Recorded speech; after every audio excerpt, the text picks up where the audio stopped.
Hi, it's Betsy, and I'd like to share with you some important information on a topic that I really care about, and I think you should care too. First off, I want to ask a question.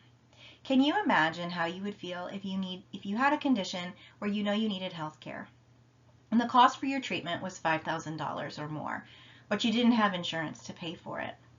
Does a price tag like that cause you to delay or avoid getting the health care that you need? That is the exact situation that pregnant women who've been granted DACA status or deferred action for childhood arrivals living in my community, Elkhart County, Indiana, are facing. Why aren't they eligible for government-sponsored health insurance? Because politics is playing a game with their benefits. I'll explain. You may have heard of DACA recipients. They're also referred to as dreamers. They are a unique group of immigrants who came to the United States as children with their parents in the 1990s and early 2000s. They came across into the United States without permission of the government and that group of people are often referred to as undocumented. But the U.S. government granted this group of people, these DACA recipients, they created a program under Obama to help them get Social Security numbers so they could get permission to work, study in college, serve in the military, and open bank accounts and make purchases and pay taxes. But that's really where the benefits ended. They're not able to receive government benefits like welfare, Medicaid, or health insurance through the Affordable Care Act plan. Those children who entered in the 90s are now grown and between the ages of 18 and 35 years old. And they're having babies, and they need health insurance. This issue connects directly to recent policy changes. In May of 24, President Biden addressed this gap in healthcare benefits by expanding the Affordable Care Act to cover DACA recipients starting January 1st in 2025. You may be thinking, then Betsy, what's the problem? If their benefits got expanded, they're covered, right? It's April 2025. Well, that's true for most states, more than half the states.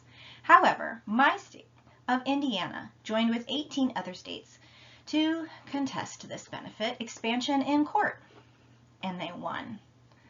I drew a little map right here to show you which states decided to not expand those benefits. So all the states in blue here on my map did not expand the health care coverage of the Affordable Care Act plan to DACA immigrants. They continue to only be eligible in my state for emergency services. So Indiana politics has created this barrier for pregnant DACA women to get prenatal care, affordable prenatal care. Now, if you don't know where Elkhart County, Indiana is, that's fine, but I want to make sure, I didn't put it on my map, but I just want to highlight that I'm the community of Elkhart, the city of Elkhart, where the client that spurred my whole project, inspired my whole project lives. She lives 5 miles south of the Michigan state line. In the state of Michigan, she would be eligible for health care benefits through the Affordable Care Act because Michigan did not join this court case, just Indiana. So it's 5 miles. And state politics getting in the way of pregnant women getting affordable prenatal care. So let's talk a little bit about what the costs really look like for pregnancy care. There's 2 main costs when you're thinking about prenatal care. The first is the cost that you have for your pregnancy care and your labs. And that's billed separately from the fee that you pay for your delivery. So I've got kind of a breakdown here. For women who have no health insurance, they pay for both prenatal care and delivery out of pocket, which is represented here in this line. So about $16,000 to $20,000 cost. Emergency Medicaid, which is the plan that Indiana provides to women who are undocumented, and DACA women are included in this category, only get coverage for the delivery in the hospital. They have to pay for their prenatal care out of pocket. which could be anywhere from, this is a low estimate for a healthy pregnancy, $4,000 out of pocket. If a mom is high risk and needs extra testing, could be upward to $6,000 to $8,000 to $10,000 out of pocket. When women are able to access the Affordable Care Act plan, they pay a small deductible, $1,500 out of pocket. Sometimes they pay nothing out of pocket. Sometimes they don't have a deductible. It depends. And their delivery is also fully covered. So that is the lowest out-of-pocket expense someone would have potentially with the Affordable Care Act. And then my last example I put in here is health insurance. And this is kind of the health insurance that you would get provided through like your employer plan. And those plans vary depending on where you're getting it, but you're paying your deductible basically. And so you're paying a portion of each pregnancy care and deductible. So you can see the out-of-pocket cost, the money that's coming out of this pregnant mom's pocket, is different kind of depending on her coverage. And there's a big difference between no insurance and the Affordable Care Act insurance, which I'm advocating for. So getting this information out is important. Around 1,000 individuals have DACA status and live in my community in Elkhart County. I don't have the statistic as to how many of them are pregnant. But as you know, immigration and government benefits are this rapidly changing area of policy.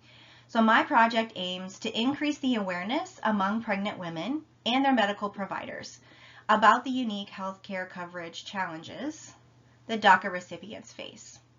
So I propose to create an educational resource guide that informs the current status of government benefit eligibility in Indiana, where to access the most up-to-date information, and why it matters.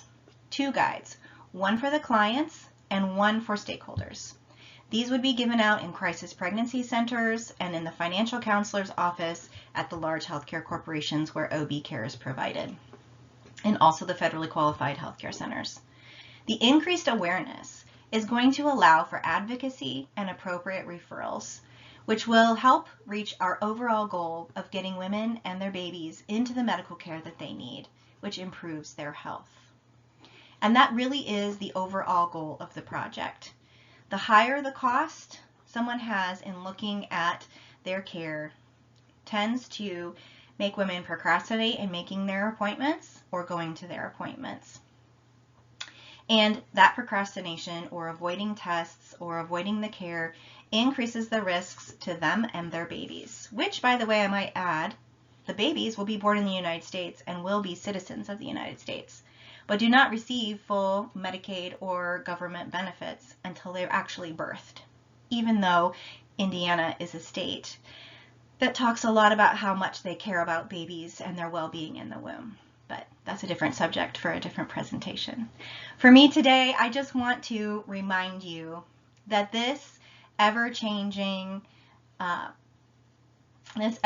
topic is something that you're hearing about on the news, and it's not just affecting people, somewhere far away. It's affecting the people in our own community, and it's a powerful force. It makes a big difference for one person, one family. We know that a mother is not just standalone. She's part of if you're looking at systems theory, she's a part of a network of relationships, right? So thank you for your time. I'm over.